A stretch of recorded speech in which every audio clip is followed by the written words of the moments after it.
Donc, je me présente, je m'appelle Erwan Lebéchec, je suis coordinateur donc du projet de la campagne Éco-Gestes Occitanie au CPE Bassinto, et je suis accompagné de Céline qui coordonne la campagne pour la région Corse. Donc je vais essayer de partager mon écran. Donc,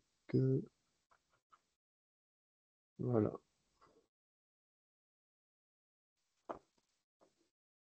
Est-ce que vous voyez ou pas du tout? Ouais, vous pouvez mettre en présentation et c'est encore tout plus top.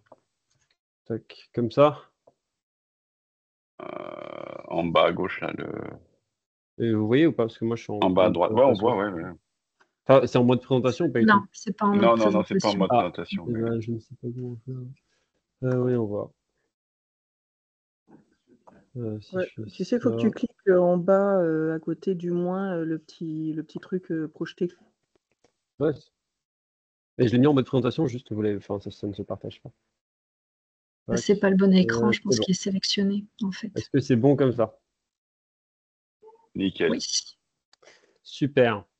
Donc, nous sommes là pour vous présenter la campagne Éco-Gestes Nautisme et Plaisance, donc qui est un projet qui se déploie de manière, enfin, à l'échelle nationale, donc sous le nom Éco-Gestes Nautisme et Plaisance, avec le soutien financier de l'OFB et également de la Confédération du nautisme et de la plaisance, donc la CNP.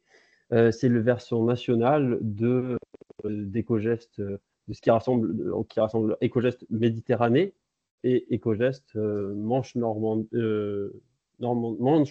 et Bretagne-Manche-Atlantique.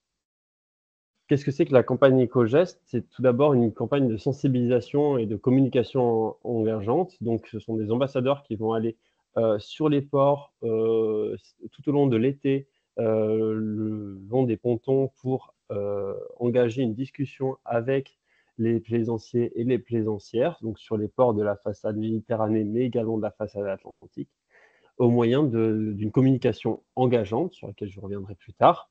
Ils sont également présents sur les zones de mouillage en mer et en lagune, et lors d'événements portuaires, des festivals, des apéros pontons, les fêtes du port, la fête de la Saint-Pierre, etc.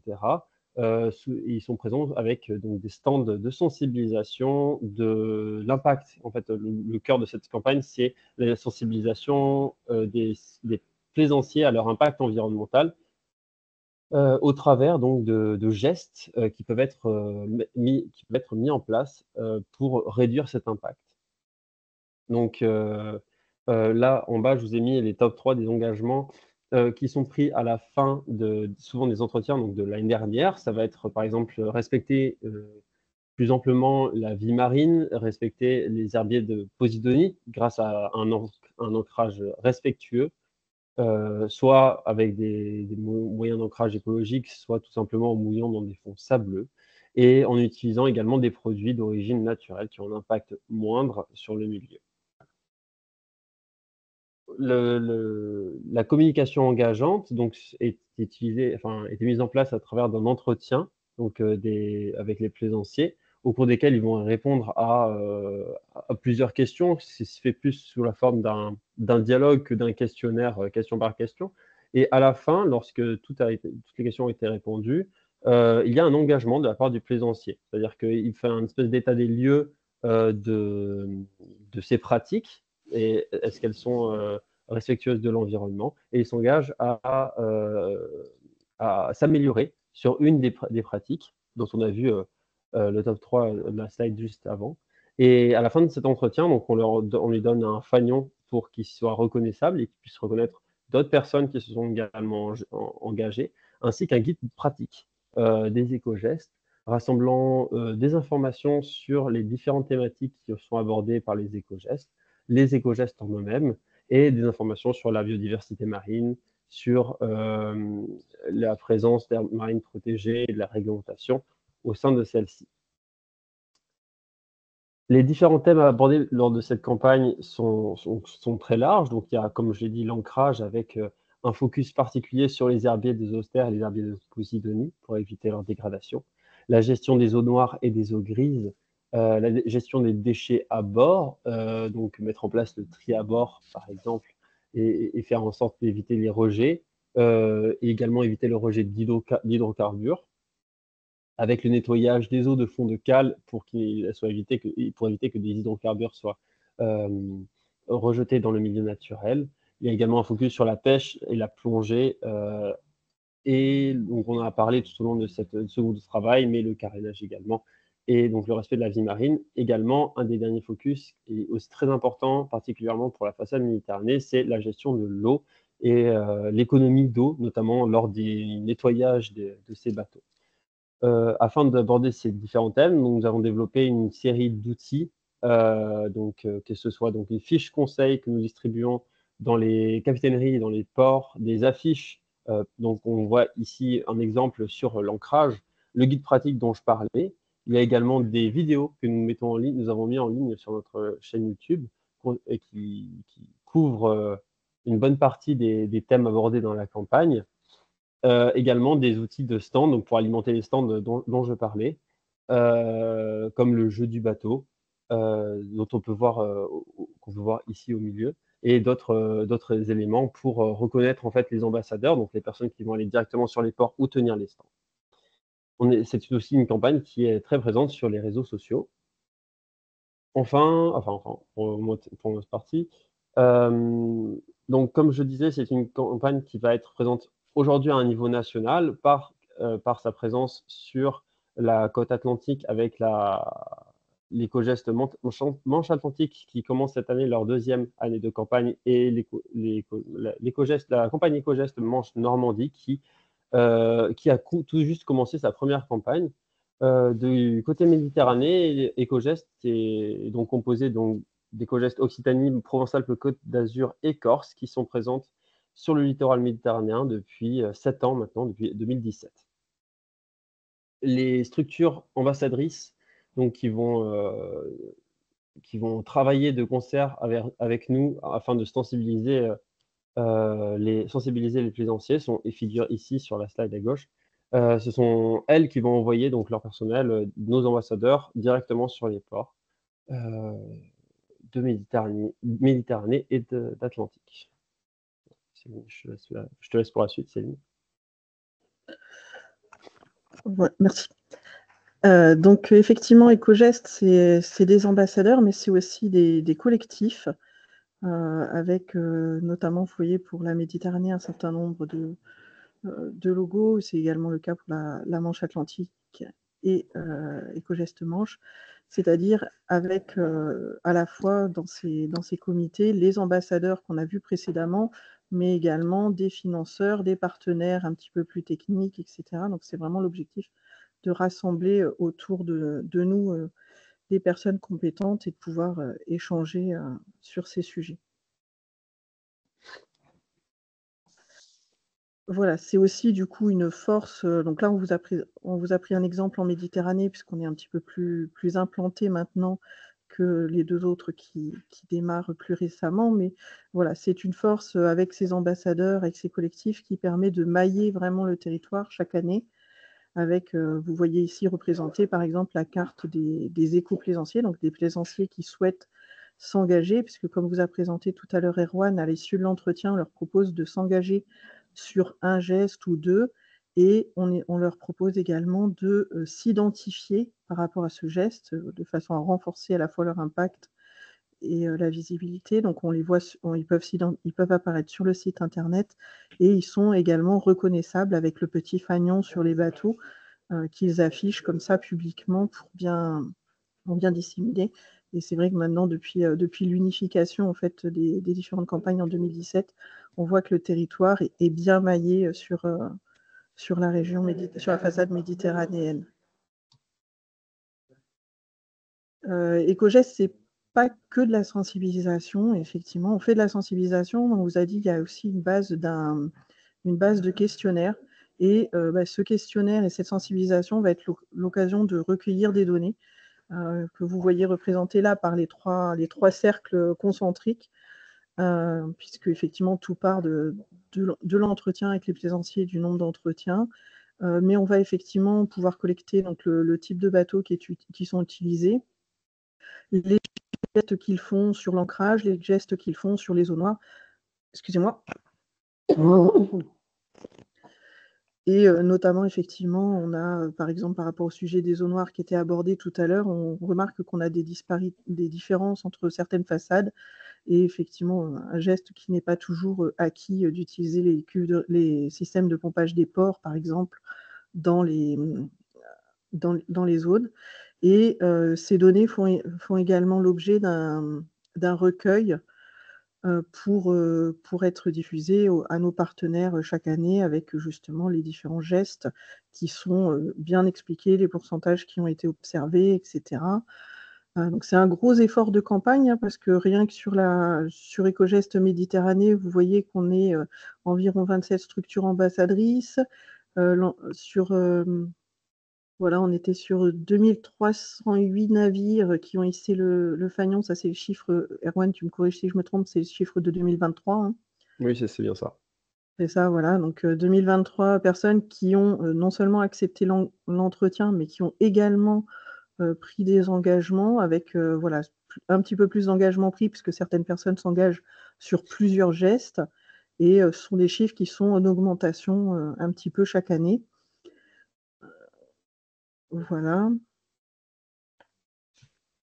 Et donc là, le travail qui se présente au niveau national, donc on est encore au début, hein, de la démarche. Déjà, ça consiste à organiser la campagne, à l'harmoniser au niveau national, tout en conservant des spécificités régionales. Il y a des particularités qu'on va retrouver en Bretagne, qu'on ne va pas retrouver en Méditerranée. Même nous en Corse, on a des particuliers qu'on n'a pas forcément en Occitanie, etc. Donc c'est aussi ça notre force, c'est d'avoir une trame commune sur des thèmes communs, mais aussi des parties un petit peu plus spécifiques régionales. Ensuite, l'objectif, c'est également de valoriser et de partager à l'échelle nationale les résultats, c'est-à-dire faire connaître à la fois les pratiques issues du terrain, faire partager les constats justement que l'on observe et les interrogations que peuvent nous remonter les plaisanciers, et justement de pouvoir également discuter à ce niveau national, puisque certaines problématiques finalement se posent au niveau national plus qu'au niveau local. Et c'est aussi l'objectif de co-construire les partenariats avec les acteurs du nautisme et avec les différents acteurs d'envergure nationale pour être vraiment efficace et par exemple avoir des relais dans les groupes de pratiquants volontaires. C'est une des pistes qui avait été sollicitée. Pour ça, on s'appuie également sur le réseau des CPIE. On aimerait, voilà, également être accueillis dans les grands événements du nautisme. On commence à l'être petit à petit et vraiment faire rayonner au niveau national tout au long de l'année cette campagne et pouvoir, voilà, discuter au niveau national tout au long de l'année. Et voilà, là vous avez les contacts des différentes personnes régionalement. Et vous avez également donc le site internet pour les différentes façades, Éco-Gestes Méditerranée, Éco-Gestes Bretagne, Éco-Gestes Normandie, et le lien par exemple sur la chaîne YouTube Méditerranée dont on vous parlait tout à l'heure. Voilà, je vous remercie. Je ne sais pas s'il y a des questions par rapport à ce sujet.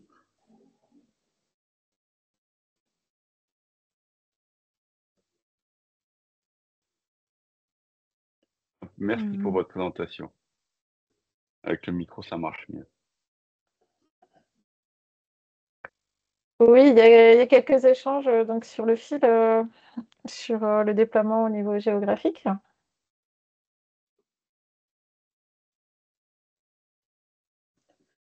Alors effectivement, pour l'instant, on n'est pas, on est très localisé.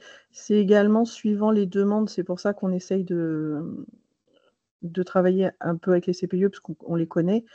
Mais voilà, il faut aussi que la demande vienne de la région.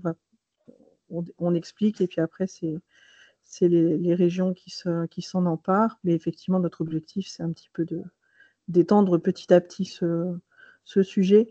Quels moyens financiers, humains, financiers nécessaires, quantité de plaisanciers? Erwan, est-ce que tu veux répondre sur cette partie-là? J'ai pas les chiffres totaux, enfin des budgets. Alors, pour ce que je peux répondre, c'est que déjà, on n'a pas tous les mêmes moyens. On a des moyens, enfin, nous, Mmh. pour la partie qui nous concerne, on a des financements qui vont être pour le national, justement pour ce déploiement national, mais pour l'harmonisation, la prospection, etc. On a des moyens de façade, on a des moyens régionaux, on a certaines structures ambassadrices sont payées localement pour des actions de terrain, donc c'est vraiment un multiniveau. Et c'est vrai que c'est une question un petit peu complexe. Et quantité de plaisanciers, du coup, ça va un petit peu dépendre justement de ces moyens et du nombre de journées qui peuvent être réalisées. Donc c'est vrai que c'est une question qui est un petit peu plus complexe que ce qu'il y paraît. Je crois qu'il y a une main levée de la part de Ouais, Tiffaine. c'est Tiffaine Ouais. qui veut. C'est encore moi. Pour vous indiquer eh bien, que les territoires d'outre-mer font bien partie du territoire national, que du coup, on est très intéressé, enfin, on serait intéressé pour que ce déploiement arrive jusqu'à chez nous. La seule petite difficulté, c'est que nous ne disposons pas de CPIE sur notre territoire. On a une association qui est, je ne sais plus quoi, technique, sciences et techniques, un truc comme ça, mais bon, qui a quand même un volet marin très important. On a d'autres associations actives, mais qui ne sont pas labellisées. Donc à ça, voilà, la question du financement en était une. J'ai cru apercevoir aussi petit à petit des fonds privés, enfin en tout cas des fondations, des choses comme ça qui venaient abonder, je crois, Bretagne là, le réseau Bretagne. Donc voilà, un peu des questions dans tous les sens, mais sachez que la Martinique vous accueillera à bras ouverts. Bien, ça fait partie en fait du programme annuel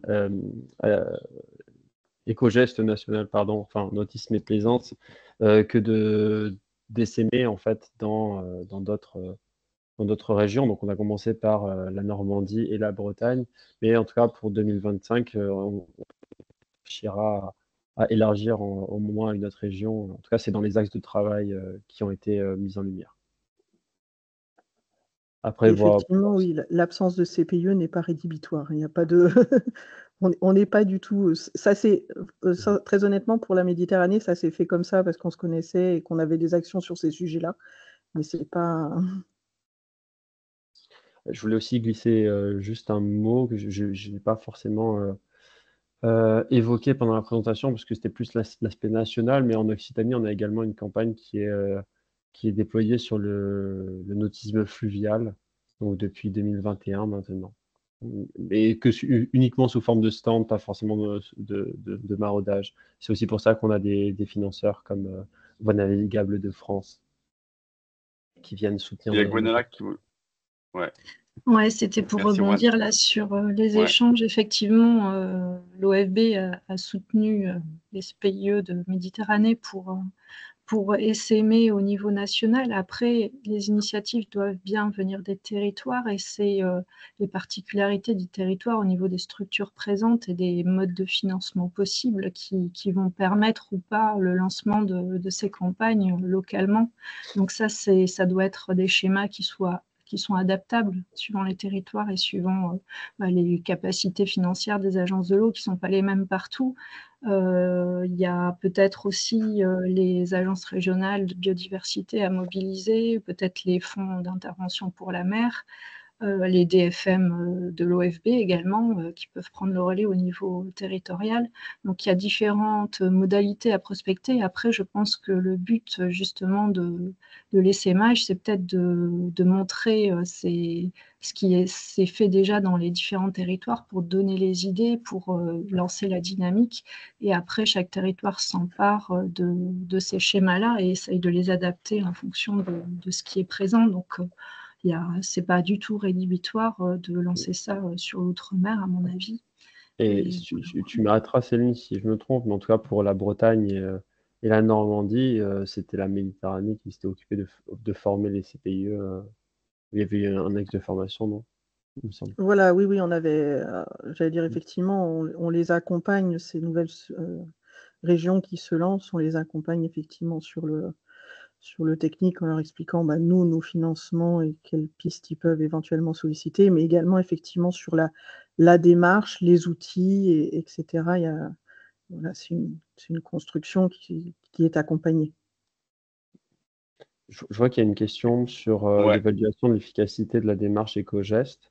En tout cas, donc, ce qu'on peut, donc, déjà nos recueils d'analyse statistique, enfin d'analyse tout simplement de données, permettent d'avoir un recul en fait déjà sur l'augmentation, en fait, par exemple du nombre d'entretiens ou de personnes engagées. Et également, on met en parallèle, alors je ne sais pas si ça a été lancé sur l'ensemble des campagnes, mais par exemple, on utilise le guide GISMA, peut être un guide d'évaluation des campagnes de sensibilisation développées par les réseaux CPIE. En tout cas, ça a été utilisé pour une partie de la campagne de manière certaine. Il y a encore une question de Sébastien.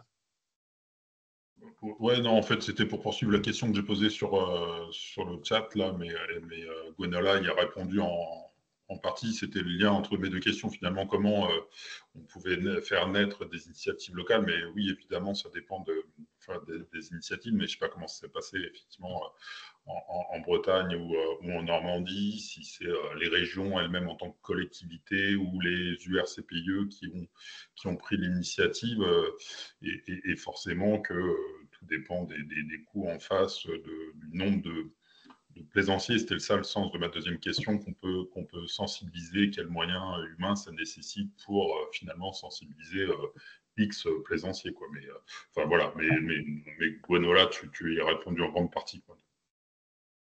Mais ces questions-là, on commence à les avoir d'un peu partout, et y compris des ports, hein, où dernièrement on a été interpellé pour dire mais l'OFB, vous faites quoi en Nouvelle-Aquitaine? Comment ça se fait qu'il n'y a pas la campagne éco-geste?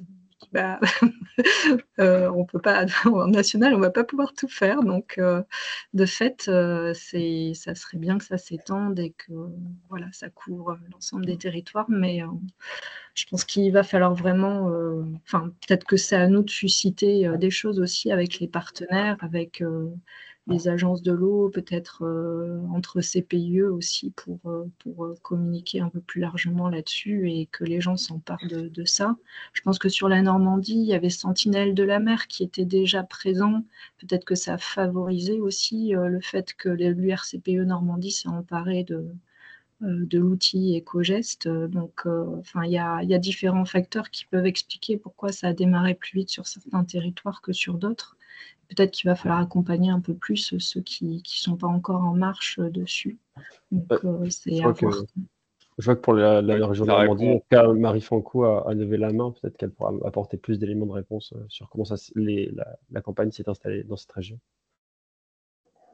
Oui, c'était pour donner un petit retour d'expérience. Nous, effectivement, ça faisait déjà un moment qu'on travaillait avec les CPIE de Méditerranée sur d'autres projets, et donc ça nous semblait être un projet vraiment intéressant à mener chez nous, d'autant que jusque-là, on avait assez peu de contact en fait avec les gestionnaires portuaires. Donc de lancer la campagne, ça nous a permis aussi de commencer à travailler avec ces structures-là. Et en fait, on commence la campagne tout juste cet été. On démarre vraiment lentement, enfin lentement, c'est déjà pas mal, mais on a décidé de partir avec 2 ports par département. Et donc, il y a 3 départements littoraux en Normandie, et l'idée, c'est qu'on développe au fur et à mesure. Après, c'est vrai que la question des moyens humains et financiers, elle est hyper importante, mais c'est très dépendant des régions. Nous, on ne va pas du tout être sur un même contexte qu'en Méditerranée, avec surtout des interventions au ponton. On n'intervient pas du tout dans les zones de mouillage parce qu'il y en a beaucoup moins. Et du coup, on ne va pas forcément rencontrer le même nombre de plaisanciers. Les pontons ne sont pas fréquentés de la même manière, donc c'est très particulier en fonction des territoires. Donc pour information, nous, on a eu la chance d'avoir une aide du Fonds vert pour 2023-2026, 2024-2026, pardon. Mais voilà, ça va être très dépendant aussi des structures ambassadrices et de l'implantation de ces structures d'éducation à l'environnement aussi sur les territoires.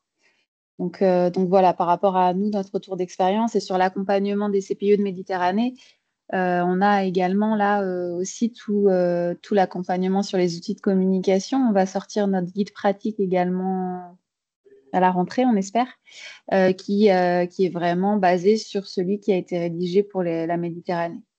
Donc on est en contact étroit sur le déploiement chez nous.